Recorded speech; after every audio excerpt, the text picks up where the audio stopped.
what is it you have against Donald Trump? I mean, this Well, book you seems know, very negative, actually, toward him. I don't know if you noticed. Yes, that's the point. I mean, anybody that's been following me on Instagram I'm one of them. knows that you know, I've been throwing shade at him, but it's been sort of, you know, subtle and humorous, and there's no connection directly to what I'm referring to. You have to be able to read the news or read his tweets to know what I'm referring to on Instagram. In the book, I make it quite obvious what I'm responding to, where, you know, on one page it's his tweet or a news story, and the other page is my response, similar to what I did on Instagram. So let's go back in time a little bit and then work our way forward. Who was the first president you photographed? Well, the first president I photographed, I did photograph, I guess it was Carter at some event when I was a graduate student, and photographed him at some rally or something like that. And then, but really Reagan. So with President Reagan, Michael Evans, who you were friends with, was Reagan's chief photographer, and he hired me midway through Reagan's first term. Now, when he hired you, were you I was working just out of school then? Or? No. I was working for the Chicago Sun-Times in Chicago. And so how did that come to be? I mean, I know Michael, as you know, very well. Yeah. So in fact, when I first met you was then. That's right. Yeah. That's right. So Michael's White House photographer was Carol Greenewalt. Right. That was her name then, and she was someone I knew professionally. I didn't know her that well at all, but so she recommended to Michael that he interview me. That's how it happened. Yeah, and so it's interesting. So it wasn't really a political thing for you, right? Wasn't a political thing. I did not subscribe to Reagan's policies at all, but I thought, you know, as a young man in my 20s, I was like, geez, this would be a chance to, you know, document history, really document history. I just thought it would be like an opportunity I shouldn't pass up. And I actually found that Reagan, policies aside, was a decent human being, you know, very affable, and certainly respected the office that he sat in. Well, he also respected other people. Respected other people. Well, you know, genuinely, I mean, you know, it was a different era than when people respected each other. No, no, just that it was, you know, he was in his 70s, and so he comes from a completely different era where it just sort of like the more old-fashioned kind of era. I mean, he got a lot of criticism for not doing enough to acknowledge the epidemic of AIDS, and people thought he was homophobic. Right, which he wasn't at all. Which he wasn't at all. I mean, you know, one of Nancy's best friends was the interior decorator Ted Graber, who stayed over at the White House all the time. Right. But it was just, society was different then. Well, you know, he and President Ford were both born around the same time, like mid-1900s or like early 1900s. And I was around Reagan a lot, not as much as you were, but I never heard him say anything bad about anybody.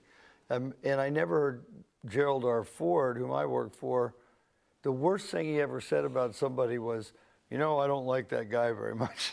Right. I mean, that was like the worst thing. Yeah. You know, and he wasn't. They weren't bullying. They didn't bully people. No bullying. They weren't racist. They were, which today is kind of like a. I mean, why should you even have to say that? Well, I mean, like President Obama said just a couple of weeks ago, how hard is it not to like Nazis?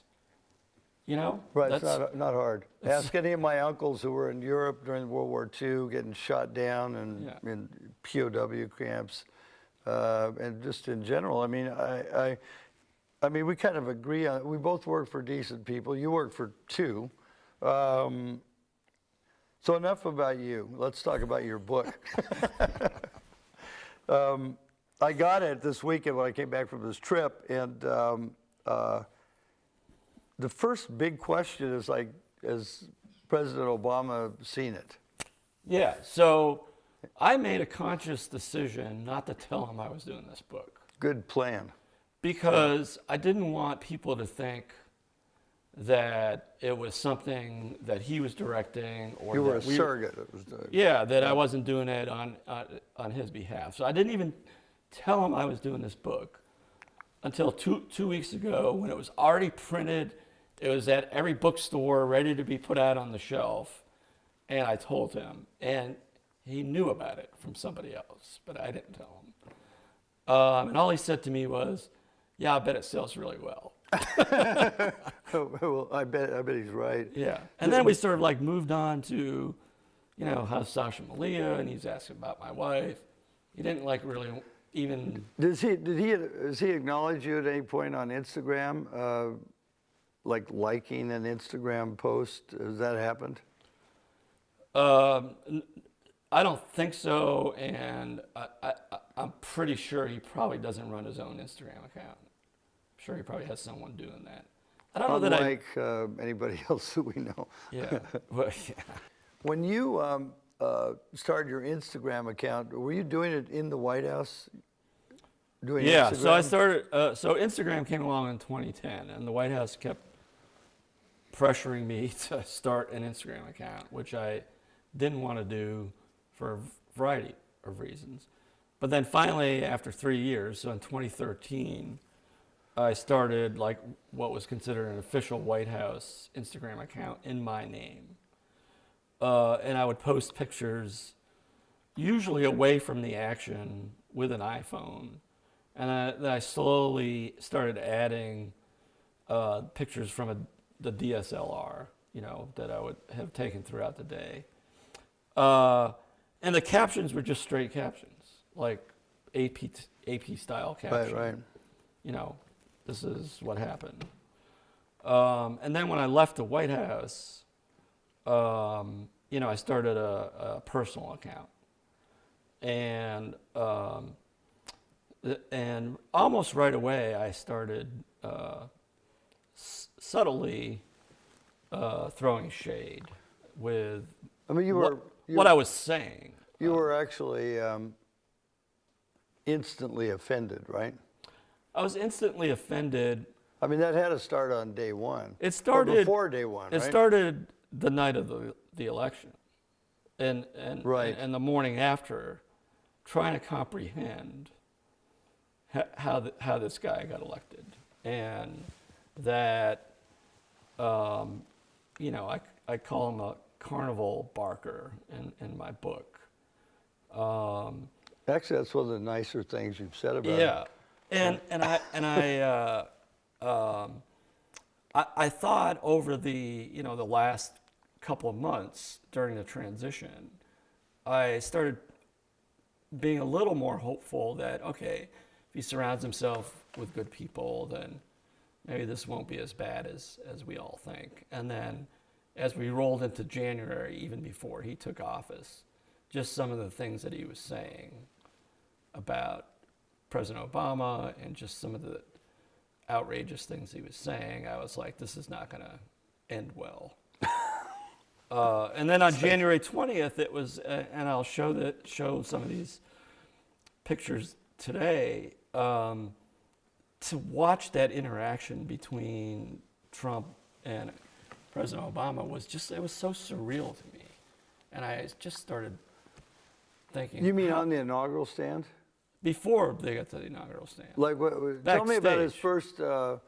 the first meeting in the Oval Office, because I saw the pictures, but I wasn't in there.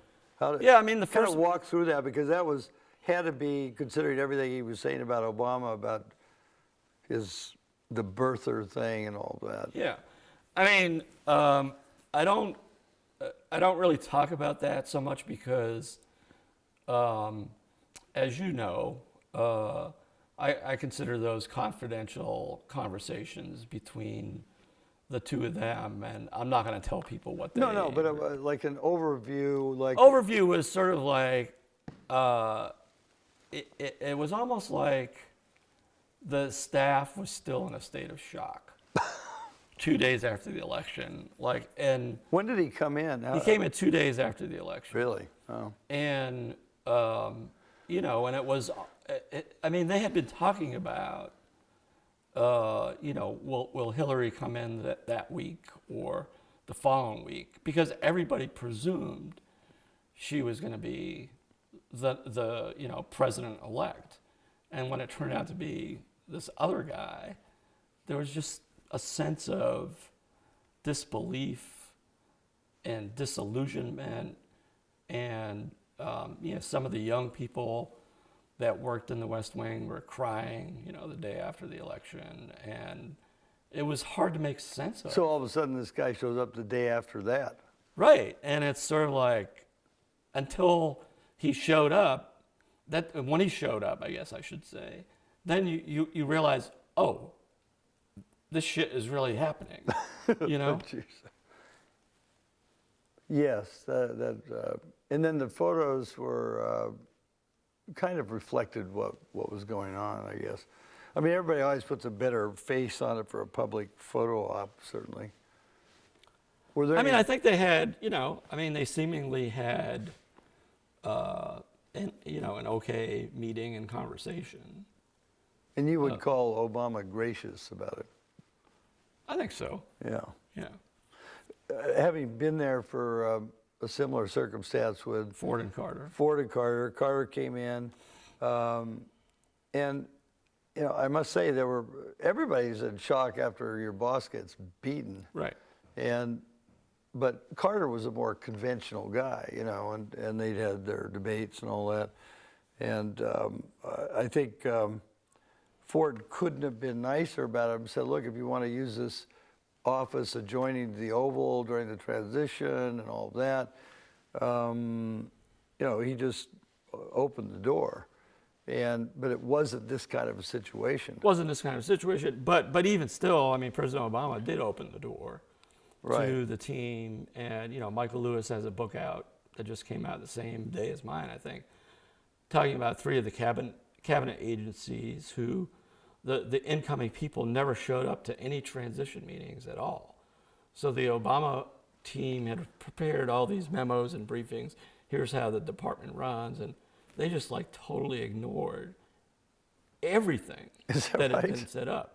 And if that's irresponsible, unprofessional. Well, it's dangerous in the fact that one of the agencies was the Department of Energy, which controls the nukes. Right. There you go. You'd think you'd want to know about that stuff. So let's wade into the book.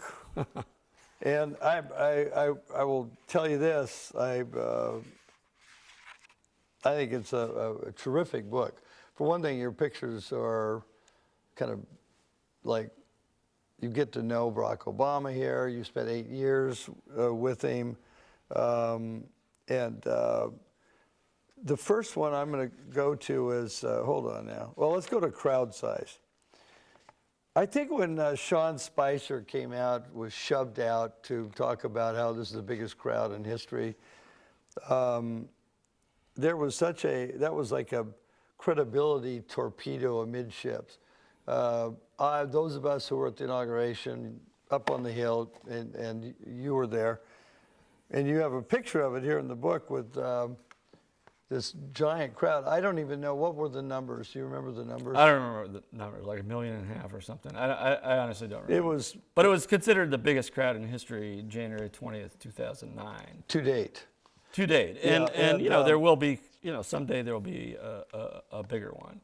But it was like on this first day, the January 21st, not only did Trump lie about it, but then he made his press secretary go and lie about it. Sean Spicer said this was the largest audience to ever witness an inauguration and inauguration period. And it wasn't. And it was not and true. He knew it wasn't. And what's interesting, that Sean, whom I've known, he's a well-liked guy. Yeah. Worked for the RNC. And I think he could have become a national hero and quit. Probably he should have quit. Probably have saved his own self-respect by not going down that road. It was sort of like you have the good angel, the bad angel on your shoulders, and you listen to the wrong one, and that's how it started.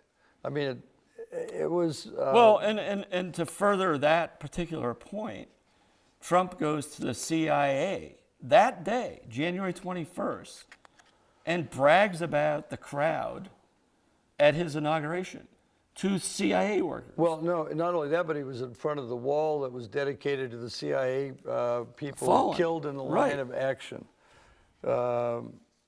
Then, my absolute favorite one, which did not encompass a Trump tweet, was Happy Valentine's Day, hug someone you love. Picture of Michelle Obama and President Obama hugging. And it was opposite a blank page because Trump never acknowledged that one apparently, right? Can you talk about what Yeah, I happened? mean, so- Because people have to understand. Right, and I think the people that sort of know my quirky humor will get it right away. I mean, the left page is the Trump tweet or the news headline, and the right page is my response. And on this particular one that you mentioned, I left the Trump one blank. Because there was nothing. Yeah. That was very good. And then you said when Ted Nugent and Sarah Palin mocked Hillary's portrait during the White House trip, I saw that picture they put out, and it was so lower class. I mean, I can't even imagine, that you come into the White House. I mean, you and I, how many years have we spent in that place? And every day you walk through that door, you have respect for it, for the people who worked there and had worked there, and former presidents, like them or not. Then you show Bill Daley and the president. You said, being respectful. President Obama with Chief of Staff Bill Daley underneath the official portrait of President Ronald Reagan. Meaning, they weren't there mocking, Reagan. I got it. Like the way Ted Nugent and Sarah Palin. Yeah, and it's like, unfortunately, it's a painting. One of these days there'll be a photo of the portrait, right? Someday. And we have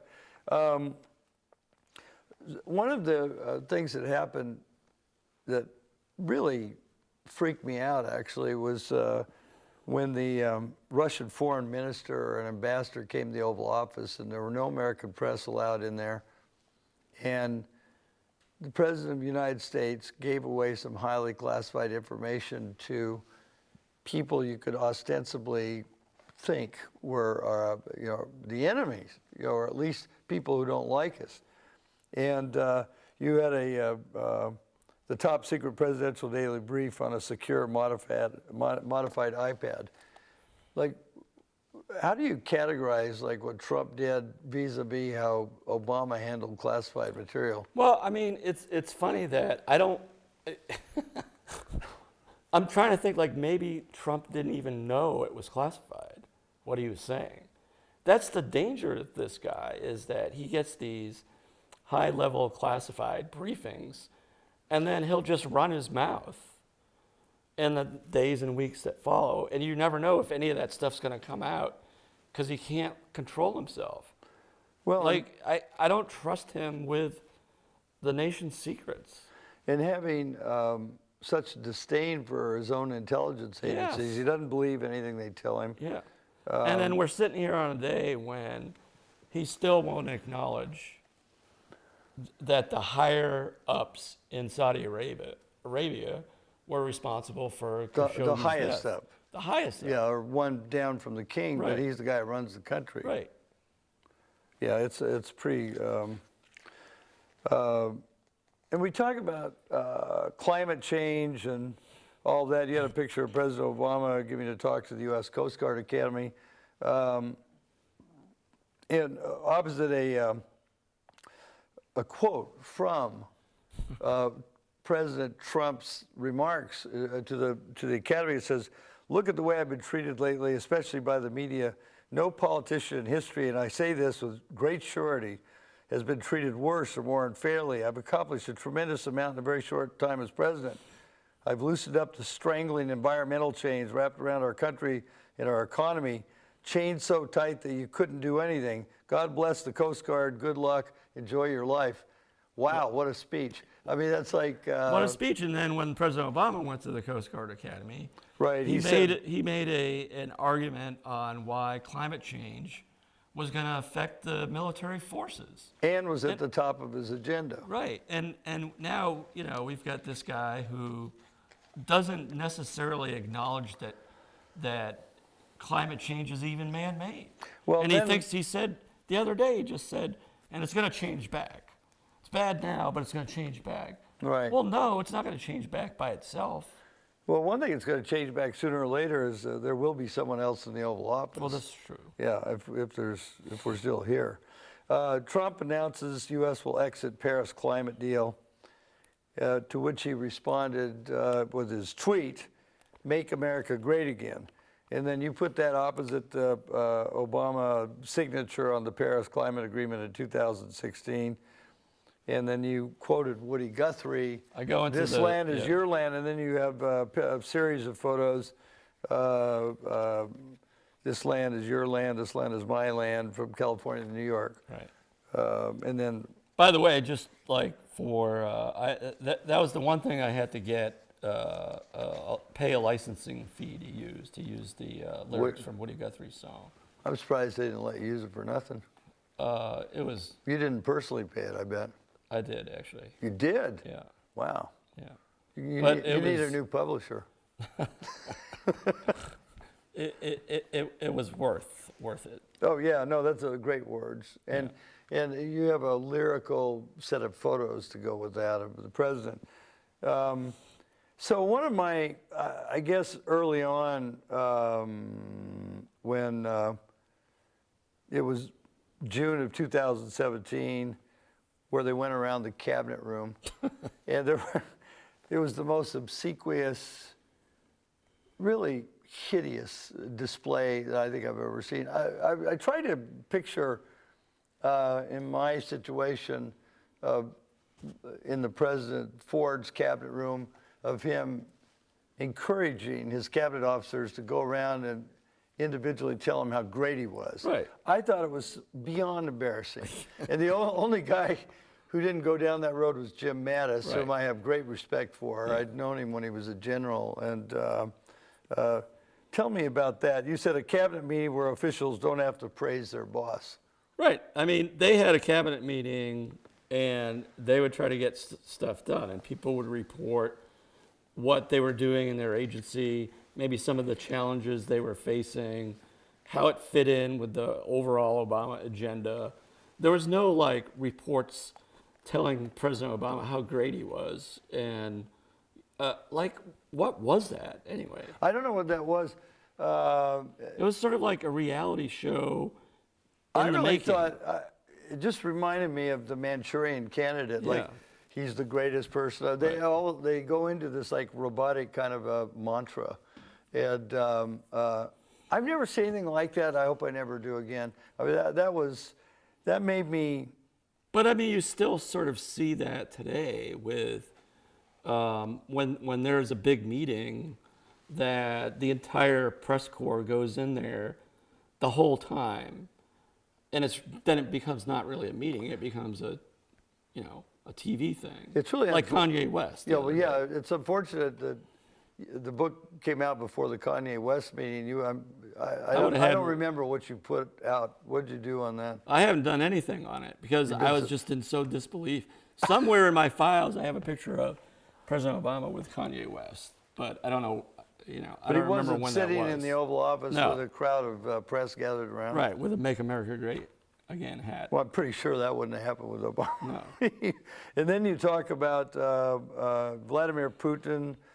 Trump says the real story is that President Obama did nothing, capitalized, after being informed in August about Russian meddling. Then you show a picture. Then I show the pictures in the next month of him approaching Putin and saying, "We know you guys are doing this. Knock it off."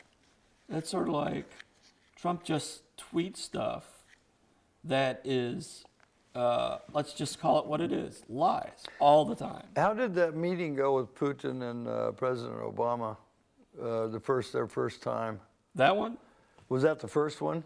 Well, that was the first one after they knew the Russians were meddling in the election. Right.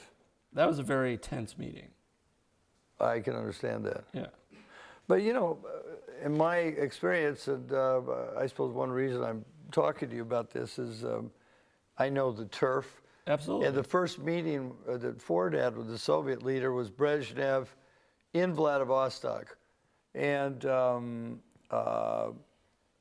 that was a very business-like meeting, but a friendly meeting. Yes. And then I was there when Reagan met Gorbachev. Yeah. And Geneva. I was in the room with in front of the fireplace, just Yeah. me and the two official photographers. And one of the pictures I had was Obama looking admiringly at Reagan. I mean, really charmed. Yeah. I'm sorry, Gorbachev Gorbachev. really looking Right. admiringly at President Reagan. And that was a genuine moment of warmth. It wasn't just the warmth of the fire. It was the fact that they got along. Flash forward to the next year, Reykjavik, things Right. kind of fell apart a little Kind bit. of fell apart. But now everything's being unraveled with that. But the first time that Obama met Putin was in 2009. We had gone to Moscow, and Medvedev was then the president, and Putin had already served 2 terms as president and was now the prime minister. So he was sort of like laying in wait until he could take over the presidency again. He had to wait. Did Obama meet with him on that? Yeah, so he met with Putin at his dacha outside of Moscow. Ah. And it was similar to how you described with Ford, where it was a business-like meeting, but they were able to. It was not confrontational per se. Right. And something that drove me nuts was this about respect for women. I mean, it's just an ongoing problem that the president seems to have. And you have his tweets. And how come low IQ crazy Mika along with Psycho Joe came? That was New Year's Eve, I think. To Mar-a-Lago 3 nights in a row. She was bleeding badly. Right. And then you had from a facelift. Right. And I said no. Well, yeah. I just like cringe. Oh God, I swear to God. I mean, if I thought that I would behave like that to somebody, I would just lock myself away in a cabin in the middle of the woods. You have respect for women. President Obama strategizes with his aides, Jennifer Palmieri and company. And it's just how many women he had working for him. Right, including the first female White House counsel. Right. Which always has been a male in that position before President Obama. And then I guess. Well, I guess Harriet Miers was. I guess I find it hard to understand how like any women could go for him, knowing he has no respect. He, for some reason, it rings his bell like nothing else when he's criticized by women. Like he just always has to hit back at him. And the congresswoman from Florida. All these different people, low IQ, Maxine Waters. I mean, it's just, can you imagine Ronald Reagan saying anything like that, or Gerald Ford, or any American president? Mitt Romney came into the White House, and we're talking about the neo-Nazis, and Romney said about the violence in Charlottesville, one side's race is bigoted, Nazi, the other opposes racism and bigotry. Morally different universes.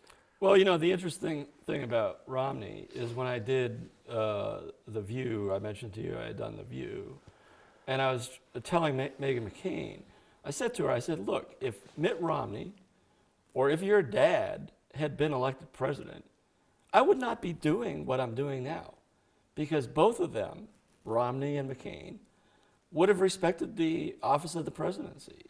And I think that's what gets me more than anything, is that Trump doesn't respect the office of the presidency with almost everything he does. In ending DACA, now, you draw such sharp contrast. In fact, if this were somewhere in the middle with Donald Trump, if it was more moderate, what's astonishing to me, if Trump were halfway sort of normal person, that you would think his ratings would be like 90% because the economy's doing pretty well, Yeah. all this stuff's going on.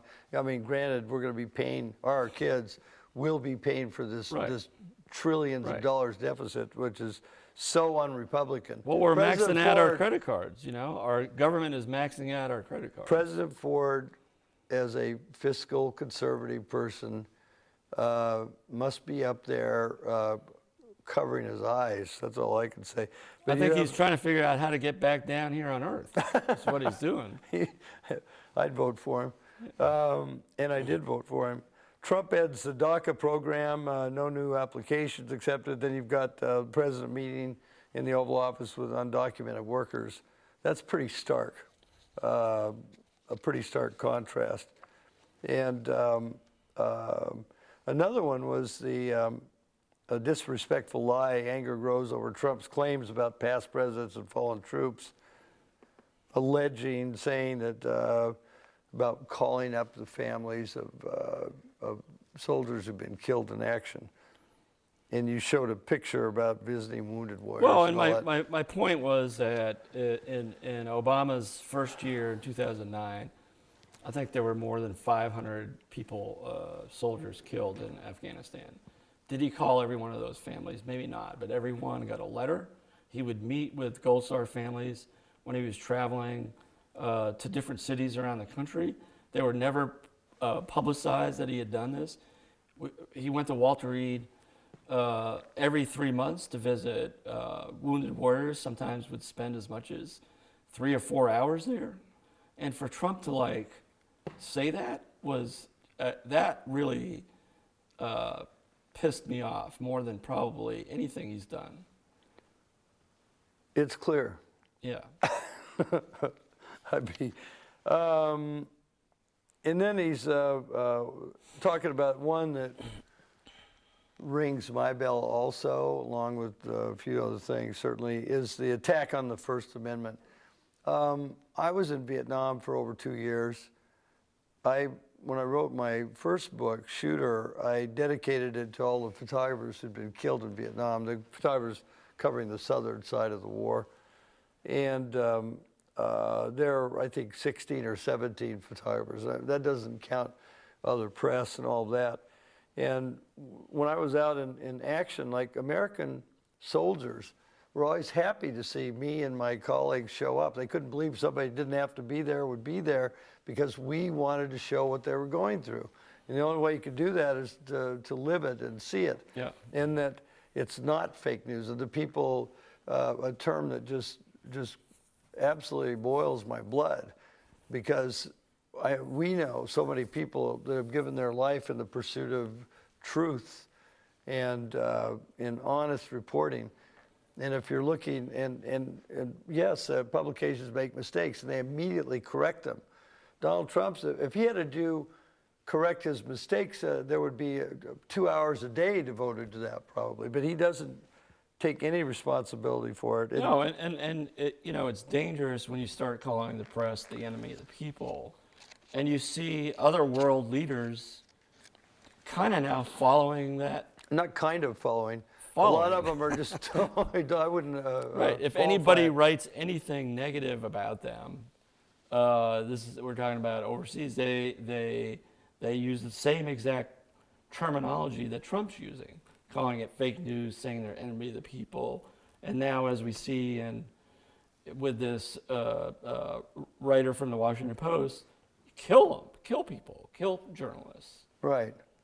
Kill them, dismember them. I don't know how much more horrifying it can get than that. I'm sure something will be coming along that'll rival it.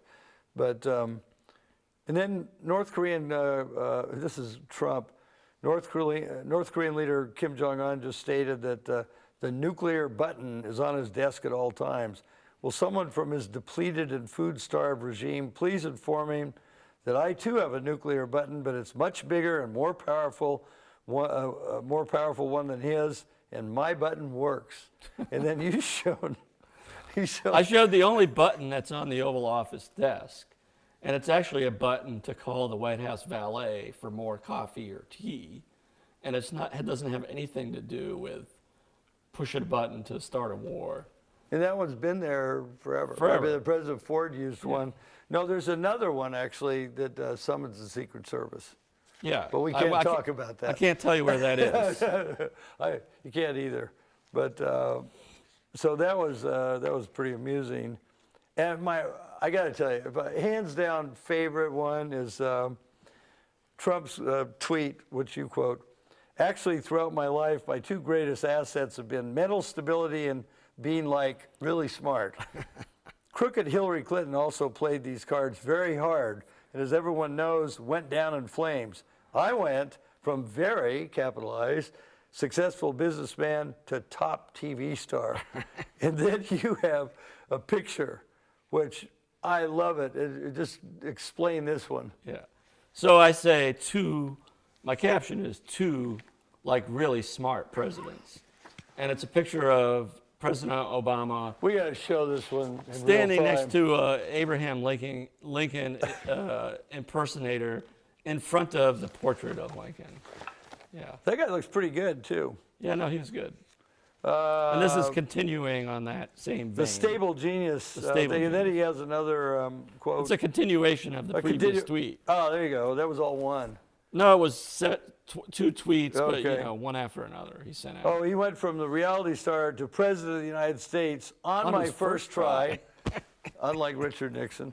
I think that would qualify as not smart, but genius, and a very stable genius at that. Sounds kind of defensive to Right. me. Yeah. And you have tell about the picture. So you the got. picture is President Obama riding a horse in Hawaii, and I say riding to the stable, and then I give the definition of stable, which is I forget exactly The what. stable noun, a building for lodging and feeding of horses. Okay. And then Jay-Z slams Trump's shithole comment as hurtful.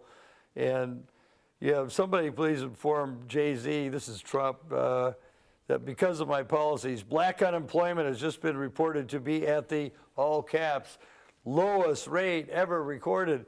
And you have a simple tweet on this one saying, WTF. Yeah, between Jay-Z and President Obama. I like that. Yeah. This is, I mean, the catalog of astonishing things, of astonishing quotes. It's not that hard to do. It's man. not that hard, which is really too bad. And because of that, I mean, one kind of, you can't have astonishing over and over and over and flabbergasted and I don't know, whatever you're going to say. But this one even got me because I do know people who run to danger.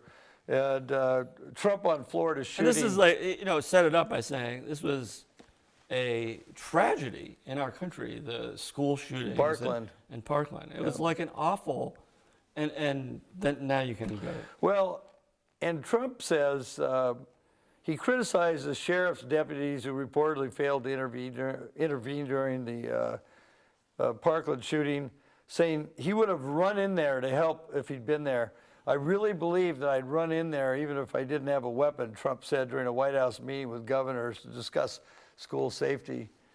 Just like he ran to the Vietnam War, right? Right. Okay, so back in the day, this is the Souza picture. Yeah. Back in the day when our president could run. Could run. Right. Not to mention, he wasn't running toward danger. And then one of your better pictures, and you and I have both been in the room for like big Tense important situation, events, which yeah. is the reason we've done this job, I think.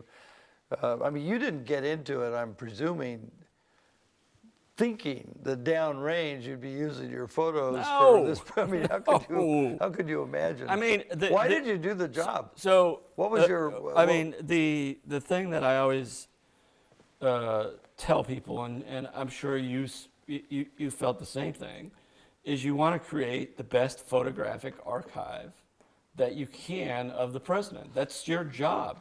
It's these are pictures, your pictures and my pictures are now in the National Archives. They may reside physically at each presidential library, but they're overseen by the National Archives. We're doing this for history, to document history. Right, and that was, I think, I mean, I don't know. I'm hoping the person who's doing it now is doing the same thing.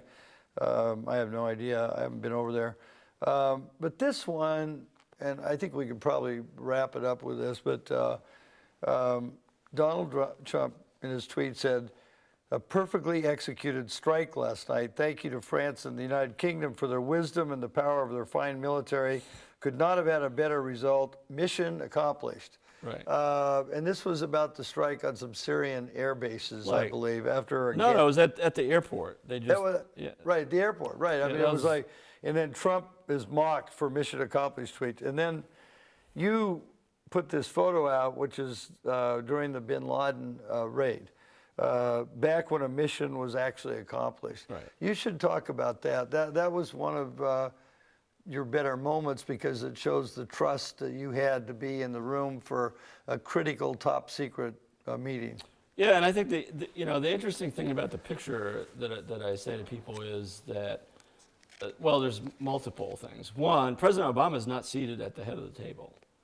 There's a general who's on a laptop that's communicating with Bill McRaven, who's running the raid from Afghanistan. And President Obama just pulls up a chair next to him. This was on a Sunday, which is why a lot of people are in casual clothes. But I always tell people, like, they had made their decision to launch this raid over the course of several weeks, and then really a few days before that it was a go. And now they're monitoring the raid as it happens. And you've got the most powerful people in the executive branch of our government all gathered in that room together. And there's not a thing they can do to affect the outcome, which is why there's this sort of anxiety and tension etched on all their faces. It really caught it in Mrs. Clinton, like, I mean, everybody's concerned. And it's such an unusual gathering because a lot of times when the decision process is ongoing, the president's sitting at the head of the table or, you know, wherever he is in the room, and all that discussion is going on. And here, there's no discussion going on. They're there just, can't they're be any observers. discussion. For like 40 minutes, they're observing as this mission happens. And the big conclusion of the book is with what people should be doing, and it's not happening enough. And you make a conclusion here, and just talk about what throwing shade is one thing, but it's time for us to take the next step. What is that next step? Well, I think the next step is to be active, to participate. You know, you have a civic duty to vote, and too many people stayed home for various reasons in 2016. And I think if people hadn't stayed home and they had gone out and to vote, especially in Michigan, Wisconsin, and Pennsylvania, that we wouldn't be in the predicament that we're in. And our track record as a country in voting is abysmal. Now, part of it is we have our election on a weekday. We make it really difficult for people to register to vote. We make it difficult for, if you're a working mom with kids, how are you going to take 2 hours out of the day to go vote? Why can't we make voting easier? Why isn't it a national holiday? Why isn't it done on a weekend? Why can't you do it through the mail? And why don't people think it's important? Right. And it's not just during presidential elections. It's during the midterms. It's voting for your school board and for your town board. Those are just as important. And people are just not getting out there to participate. And it's the one thing you can do to affect change, is to vote. In California, they have a pretty good system. I always vote absentee because I never know if I'm going to be in town, but I always vote. And you get it and fill it out. And it's not that hard to do. It's not that hard at all. Thank you. Yeah, thanks.